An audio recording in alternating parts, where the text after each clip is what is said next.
exciting time for the veterans as well as the spouses and their guests, because it's something that the Bailey bus tours do every year, and it's something the vets look forward to. We look forward to this every year. For John Bailey to provide the buses and all, and the fleet and all the different organizations to get together, it's great. It's going to be a great trip for these men and women here to get on the bus, to share their experiences, have a good time, reminisce, and see pieces of the past that many of them served on or in times of war.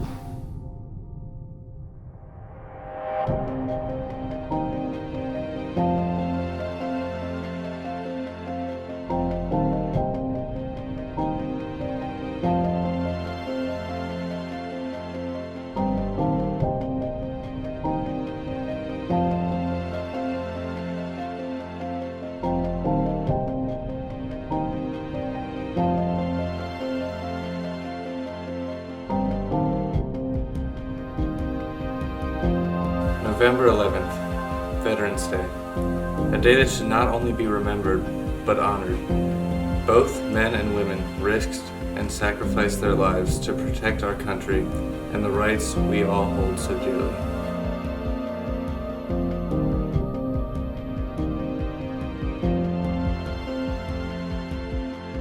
I'm Chris Henry, a video journalist at Spring Grove Area High School. Veterans Day is something that has always been important to me. I believe that it is the duty of each U.S. citizen to give their thanks to those who have protected our freedoms. I've had the privilege of attending the All Vets trip for the past 2 years. During these trips, I have discovered what Veterans Day means to me and have developed a deeper understanding of the sacrifices made by each veteran.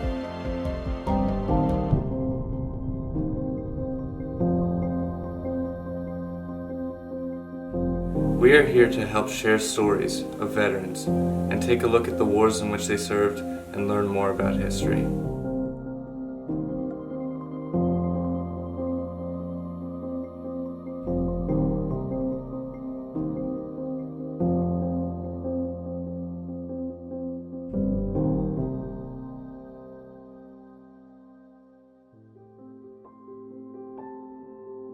I do recall my first days. There was, of course, some excitement. There was, of course, a little bit of uncertainty about where we would go or what I would do. Basic training, commonly referred to as boot camp, is where every soldier begins their service. I was lower than a gnat.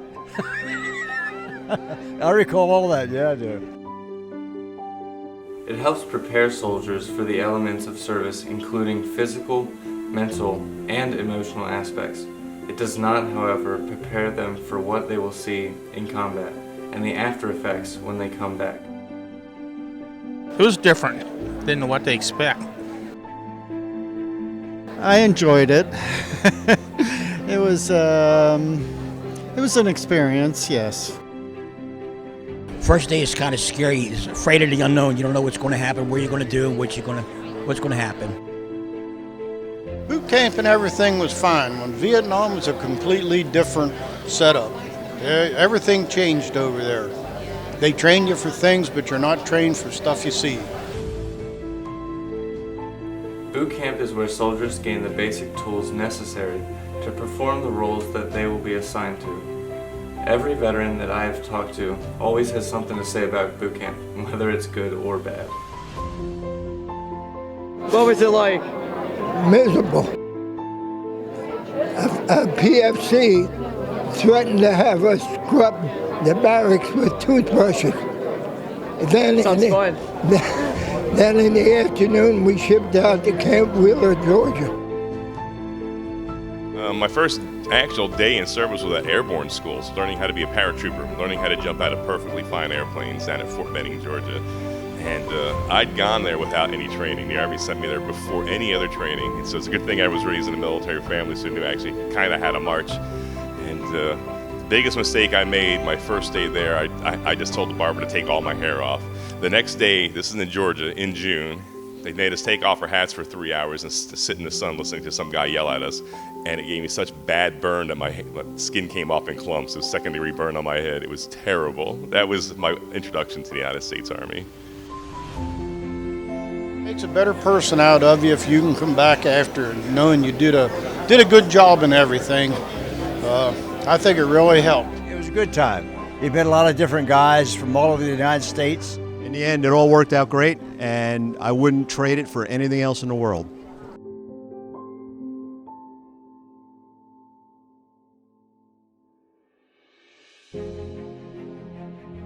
World War II began in Europe in 1939 when Hitler rose to power in Germany and invaded Poland. It wasn't until the bombing of Pearl Harbor that the U.S. actively joined the war. Japan has attacked Pearl Harbor from the air and all naval and military activities on the island of Oahu. The U.S. lost a total of 418,500 soldiers and civilians. Of those casualties, 2,403 deaths occurred during the attack on Pearl Harbor. Calvin Coolidge Lee Park.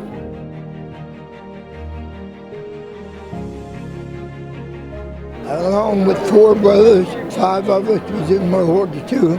I'm the only one left. I went to New Caledonia, New Zealand, joined my outfit, the jungles of British New Guinea, 120 in the shade. From there, the invasion of Luzon. I got shot, come down to Atlantia, that's New Guinea, back up to the Philippines to Japan, and Japan home. And people said, "Oh, you were in the Navy." I said, "No, I was in the infantry." Shot. I guess I shot? did. Wow. Where at?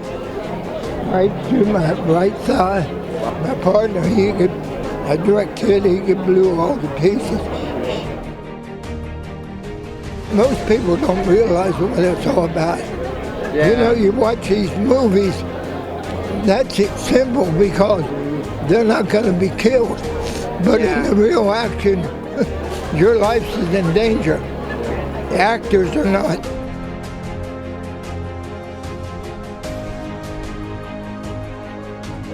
The Axis powers fell like dominoes to the Allied powers. Italy surrenders September 8, 1943, after the downfall of the fascist Prime Minister Benito Mussolini. Germany then surrenders May 7, 1945, following the suicide of Adolf Hitler, and Japan surrenders September 7, 1945, after the atomic bombings of Hiroshima and Nagasaki on August 6th and 9th, respectively.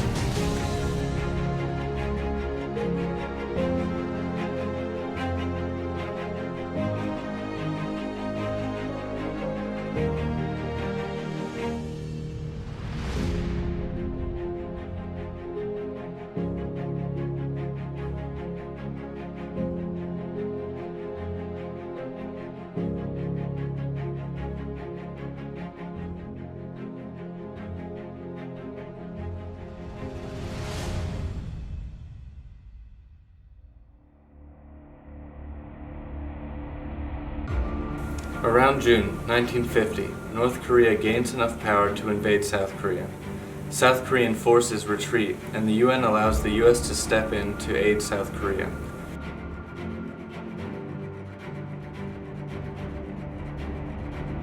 December of 1950, US Marines are driven out of North Korea by North Korean allies, Communist China. A number was served. And some came home and some didn't come home. And I'm glad to say that I'm one that's at home.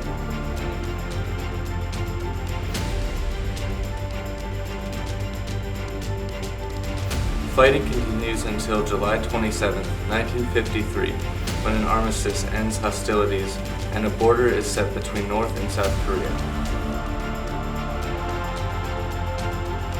North Korea becomes a communist society, and South Korea becomes a constitutional republic.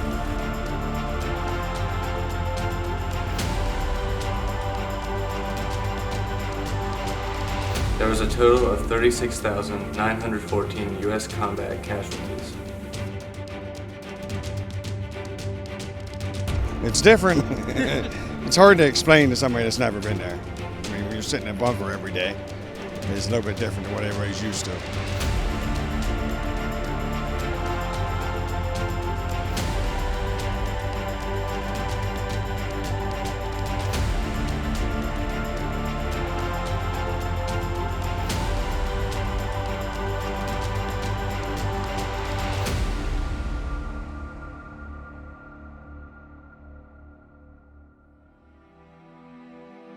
Just got out of high school and thought it would be a nice adventure.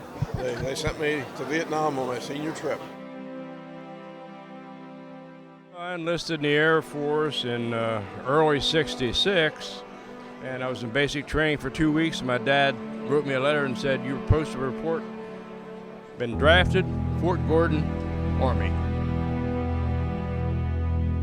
I was drafted, yep, during it was '66 is when they had to draft for a few years there, and I was one of the lucky ones. The Vietnam War starts May 7, 1954, after Northern Communist forces invade and exert power in the democratic South. The U.S. joined forces with Southern Vietnam, losing a recorded 58,220 U.S. soldiers on Vietnam soil.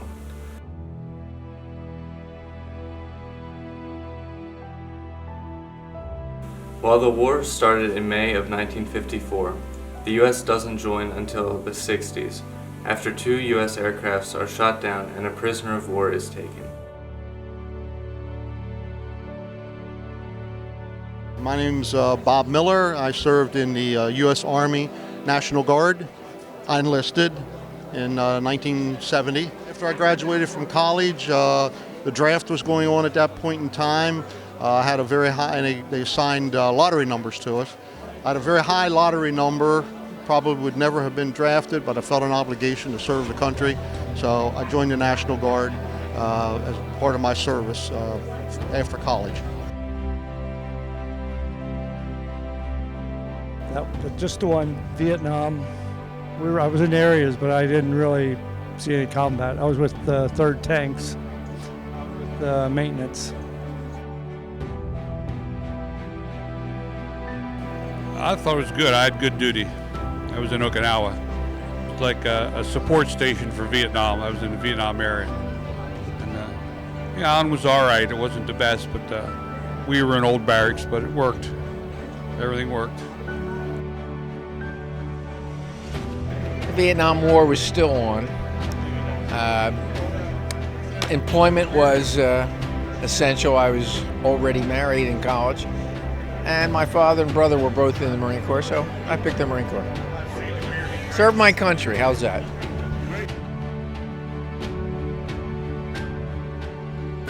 Following 3 decades of disputes and fighting, in January 1975, President Ford declares U.S. military involvement is no longer necessary.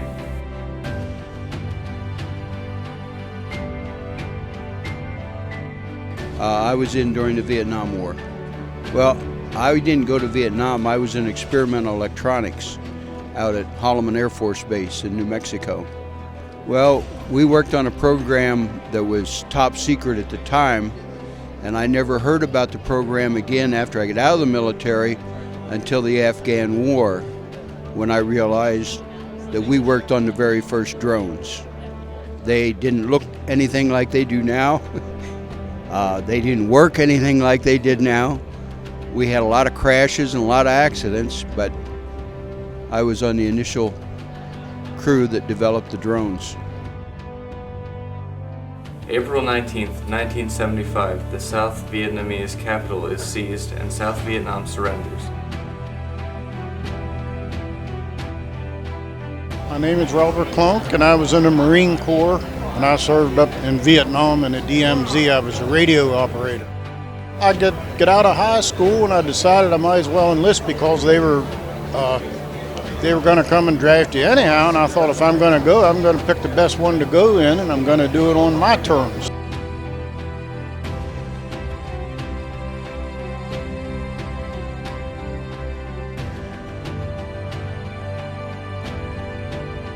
You're a veteran, you are serving your country. But it didn't feel like that. To me, it was like a very good time. I enjoyed it all. I mean, flying is not like going to work. Yeah. It really is. It's like being on a baseball team, and you get paid. In July 1975, Vietnam is unified as a socialist republic under communist rule, thus ending the Vietnamese conflict.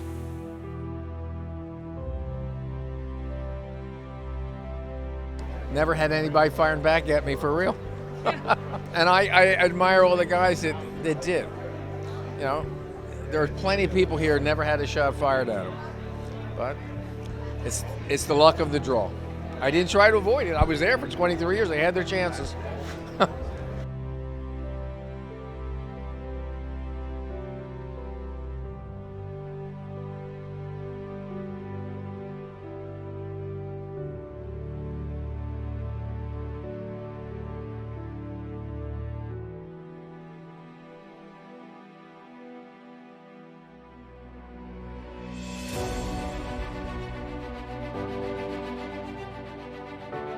Everything was in chaos and we didn't know what was going on, so it was very nerve-wracking at that time. Very alert when danger threatened him, he never got hurt. He knew just what to do. Although the Cold War wasn't a combat war, it was a war in which tensions rose intercontinentally. The Cold War begins roughly in the 1950s when the Soviets begin testing atomic bombs, starting the arms race. Soviets and the US fight to attain the most firepower to exert their dominance as a world power. This is when the Red Scare occurred in the United States, when Joseph McCarthy begins accusing people of being communists. Every year you practice, the wives and the kids would pack their stuff up and pretend the Soviets were invading. You had to sign all these papers and get on buses. It's called emergency evacuation order. This essentially creates a nationwide panic and a sense of distrust in each other. In 1957, the Soviet Union launched Sputnik, the first satellite and man-made object to orbit the Earth, thus starting the space race.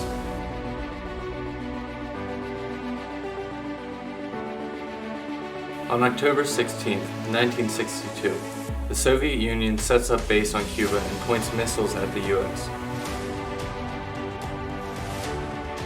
The US then responds by creating a blockade. This would later become known as the Cuban Missile Crisis. He served in Greenland, Sonderstrom Air Force Base. That is above the Arctic Circle. And he was there for 4 years. He flew on the KC-97, which is a refueling plane, and they refueled the bombers that needed to be. That was during the Cold War. The crisis ends in a standoff. The US agrees not to invade Cuba as long as the Soviet Union dismantles their missiles and leaves. Although peace was never truly established with the Soviet Union and later Russia, tensions diffused, but hostilities remain to this day.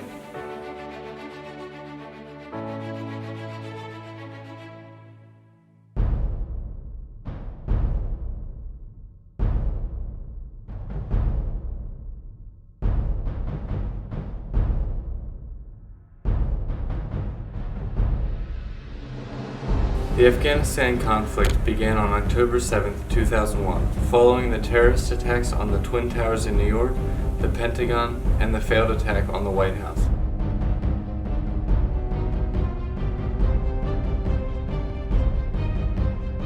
The US would invade Afghanistan to apprehend Osama bin Laden, the man who founded Al-Qaeda and orchestrated the September 11th attack.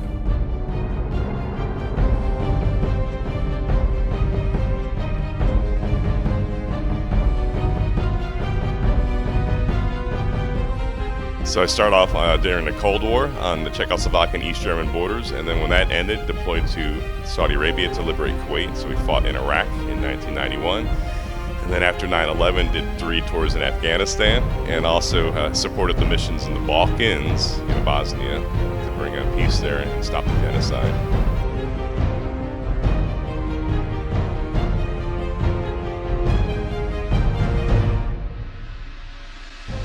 The Afghanistan War has continued to present day, with U.S. troops' presence in Afghanistan, causing tensions with the Taliban.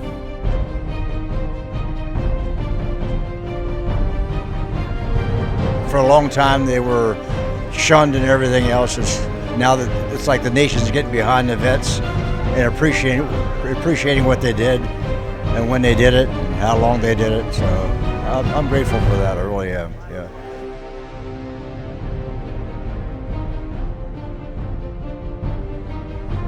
There are 22,266 casualties to date.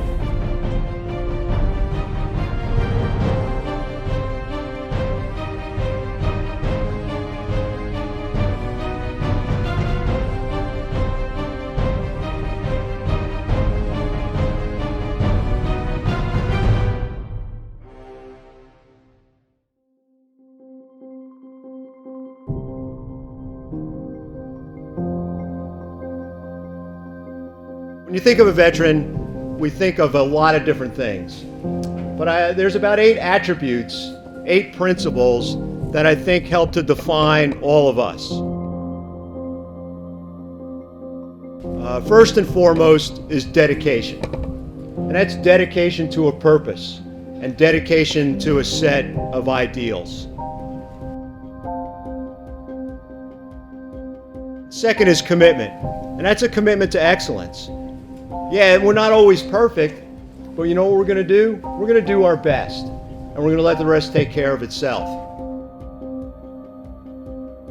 Third is discipline, and that's the discipline to see a task to completion. There's courage, and that's the courage to do the right thing, to do the right things right, and to do the right things right for the right reasons, but there's also the courage to give of yourself.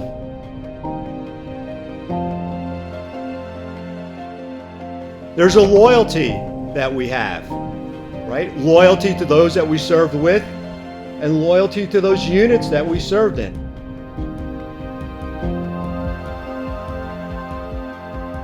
It took some strength, right? It took physical strength, but it also took strength of character.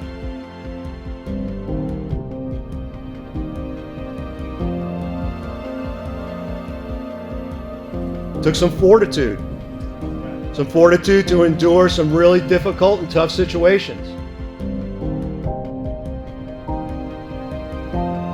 And the last thing it took was compassion. Compassion for our fellow human beings. And yes, we have all served, and I bet you every one of us still serves today in some way, shape, or form. You still serve. And you take those same 8 attributes that I mentioned, and you bring those to that service of those organizations today.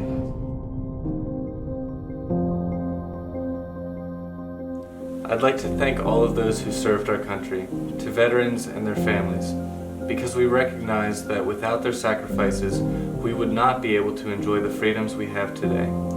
Thank you for watching, and I hope this has positively affected what Veterans Day means to you.